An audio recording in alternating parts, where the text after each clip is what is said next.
Hello, afternoon, everybody. It is afternoon, so I don't have my cup of coffee. It was raining this morning, so I couldn't get out, and I was debating whether I was going to try to go to my covered area or not. The park's starting to get quieter as people are leaving. We used to have a table out in front of the host where we could go sit and talk over there, and he's already put that away, had a covering over it. Someone's got a wind chime up here. I'll have to go look at that.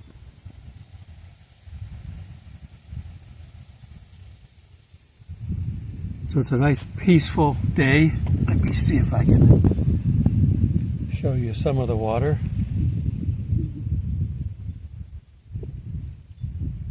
The birds are being quiet. There's some on the other side in their typical area.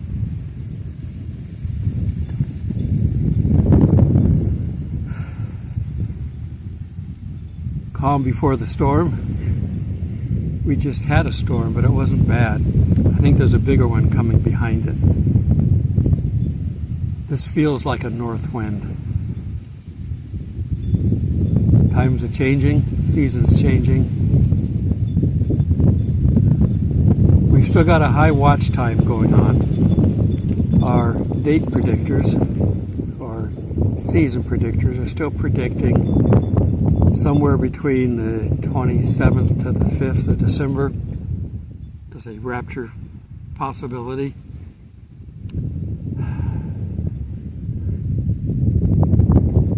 They could be right as easily as wrong, so stay ready. And since we're supposed to be ready anyway, it doesn't really hurt to be ready again. Okay, one of the things I wanted to talk about is that the Bible gives multiple references. If you've come up with something that doesn't seem to match the Bible, I would worry about the interpretation. We have wind again, so hopefully it's not too bad. I got to remember to grab my microphone out of the bag, put it in my pocket, and carry it with me, because I never know. It would be absolutely calm when I get down here and the wind would come up, and vice versa. So, I'll see. Well, Jesus gave us the first warning for what to expect for these times. And so I kind of wanted to just kind of go over these things. During these times, it's kind of interesting. You don't know who to believe and who to trust anymore. You know, who's the cat and who's the mouse? If you remember your cartoon days, it didn't dawn on me until I was an adult what the basic theme of those cartoons were. You had a little creature fighting a big creature. That's a kid fighting with parents. Who's going to be in charge? And it goes back and forth. And the little one usually wins, which would make the kids happy. Okay, so his very first warning is in Matthew 24:4. And Jesus answered and said to them, "Take heed that no one deceive you." So it's getting difficult to know who to believe and who not to believe. In this war, there's a war of propaganda going as well as a physical war. They're lying through their teeth. If they open their mouths and say anything, it's a lie. Hamas and all of their supporters. They're getting the whole world to see exactly how much of a lie they are, because the world jumps right on. The countries come on and go, "Oh, well, this is terrible. Israel shouldn't do that because these are nice people." And then they find out that it was a lie, and then they got to retract it. And this keeps going on, and it's like, how many times are you going to let them fool you before you realize that if they say anything, it's a lie? Right out of the mouth of Satan, coming right to you. Okay, so let's just do some backup on this. Let's see what else the Bible says. Again, use the Bible to test the Bible. it should always back up what it says someplace else. Somebody else should say the same thing, maybe not in the exact same words, but we'll back it up. If you say, if you read one verse and it says the sky is blue and another verse says it's purple, well, that might be interpretation. But if it's black over here and it's white over here, you've got a problem. Figure out which one's wrong. The interpretation sometimes can get modified, and they're trying to find the best words, and so you've got to kind of go with the old assumption. Who's talking? Who are they talking to? What's the theme? What are they motivated with? Get all this information to figure out, are they talking something specific, or are they using a metaphor? Because sometimes they're referring to previous battles, previous times where God has been with them, and they're referencing things out of that don't apply to the world in general. God doesn't always do things the same way.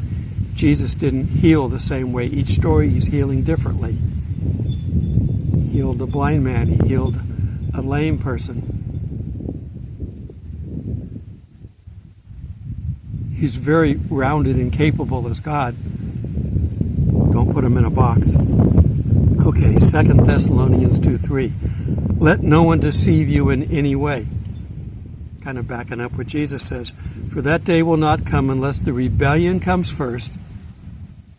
God, are these people rebellious out there now? And the man of lawlessness is revealed. Well, we don't know who he is yet, so we're not there. And it continues on saying that he's the son of destruction. So the Antichrist isn't out yet. I mean, he's alive and well and doing his daily job as the seventh king, but he's not dead yet. He has to be killed before he can come back as the true Antichrist. Now, he could be any one of our billionaire kings that are out there, and there's a number of them. They're all part of this new world order that's coming, and they're all trying to change things. Okay, let's go to 1 Timothy 4:1. Now the Spirit speaketh, I'm reading out of King James Version, speaketh expressly, that in the later times some shall depart from the faith, the apostasy, giving heed to seducing spirits and doctrines of devils. That's later times. I'm afraid some of this has been going on for a long time, but it's going to get worse, and we're seeing that. We're seeing devil worship in public that never would have happened before, not under normal countries.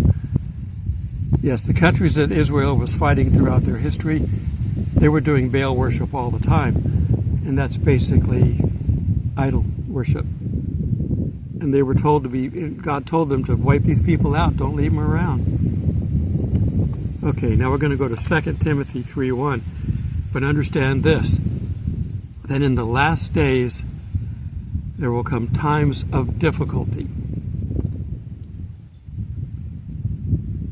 The world experiences difficulty far more than we do in the United States, but we're seeing it here now. There's no denying that things are becoming difficult. Prices going up, harder to find things. We're not in good times. Don't look at the world and get depressed. Look at it and get excited. 2 Timothy 4:3. For the time will come when they will not endure sound doctrine, but according to their own desires, because they have itching ears. Someone's talking about you, your ears itch. They will heap up for themselves teachers. You will find somebody that will teach the way of the world, Satan's way. They will be taught by him, guided by him. Now let's pull in an Old Testament verse, Daniel 10:14. Now I'm come to make thee understand what shall befall the people in the latter days. For yet the vision is for many days. And I'm going to end it there, even though there's more of it to you. We've got all of his visions.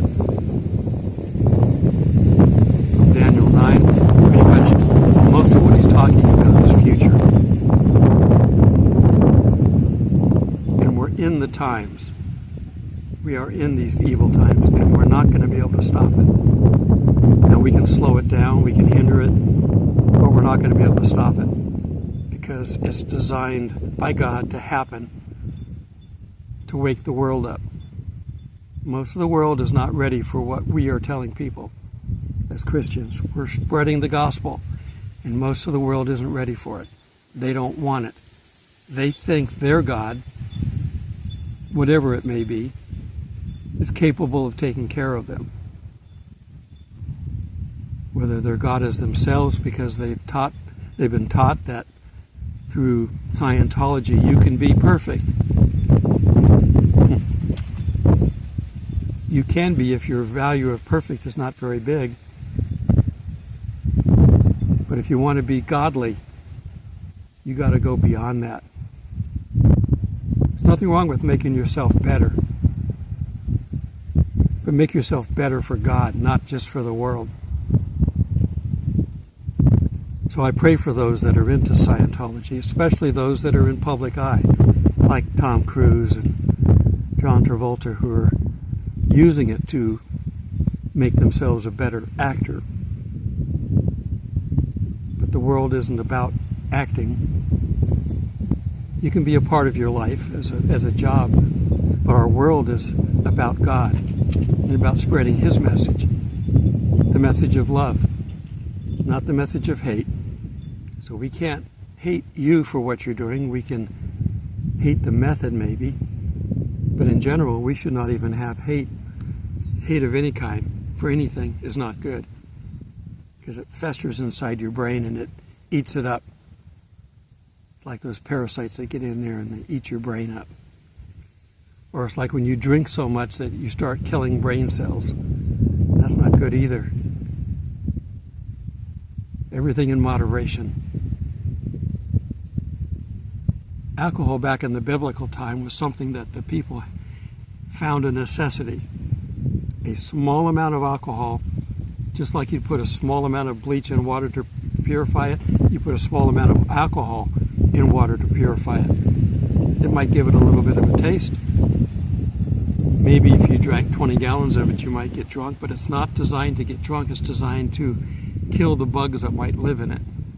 They didn't have purification systems back then like we do that purify our water into our homes.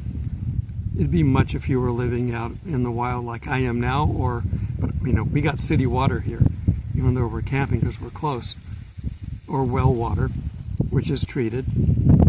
Most of the campsites I'm at have city water or well water that's treated, so I don't have to worry about it. But if I were to travel out west and boondock, as they say, I would need it. But I haven't gotten my son taken care of yet, and until he is, I can't leave. And he doesn't want to camp full time, so I can't just pick him up and take him with me. Get out of here. A spider dropped down from the tree. Itsy bitty spider. Calling about distractions. That's all they are. Don't hurt anybody, just distractions. Again, I'm watching this wind chime over here. It's not a very expensive one, but I may grab it just to have it. I like the sound of it. And our guy that was playing the music loud, I never complained, but apparently somebody did, and I'm surprised that it took that long. He's turned his music off or down. I gotta go let him know that I never complain, so he doesn't think that I'm responsible. All right, how are we doing on time? When I'm talking, I can't pay attention. Well, that's all the notes that I had. The bottom line is that the Bible, if properly read and properly interpreted, is infallible. It's God-inspired, written by men, but God-inspired. So you have to trust it. And for the most part, we don't find anything wrong with it. When we're looking about differences in books and translations, we find where people have made the decision that this is a duplicate verse, I'm going to remove it. or they replace it with a different word that means the same thing potentially, but not exactly. It's a cultural thing, and you got to remember that the translations were made hundreds of years ago, some of them. Not 1,000 years ago, but hundreds of years ago. If the original Bible was put together in the 1st century, then by the 6th century we've got, a couple of versions. We get the printing press, we got more. We've got the Septuagint, which is a Latin version. That's a different language. The Greek is a different language than Hebrew. It's constantly a chore to make sure you get it right. I think I'm running out of space, so time to wrap this up. Just keep reading the Bible. Even the small things that are different in the versions aren't going to take away your faith in Jesus. It's just some of the other little things that are not exactly lining up. But they don't matter. If it's duplicate verses and they removed one, they probably shouldn't have. But they did. But it's duplicate, so they're not taking something totally out of the Bible. Don't panic over it. It's okay. Scholars know pretty much everything that is different in the verses. Now, putting it in plain English, like the Living Bible, which is good for the novice. But if you're going to dig in, you got to use a word-for-word translation like the King James. And if you don't like the King's language, there's the New King James. Yeah, it says some minor differences, but they're not bad. They're not worth arguing about it all, throwing it all out with the bathwater. It's not that bad. Believe me. All right. Till we meet in the clouds. God bless.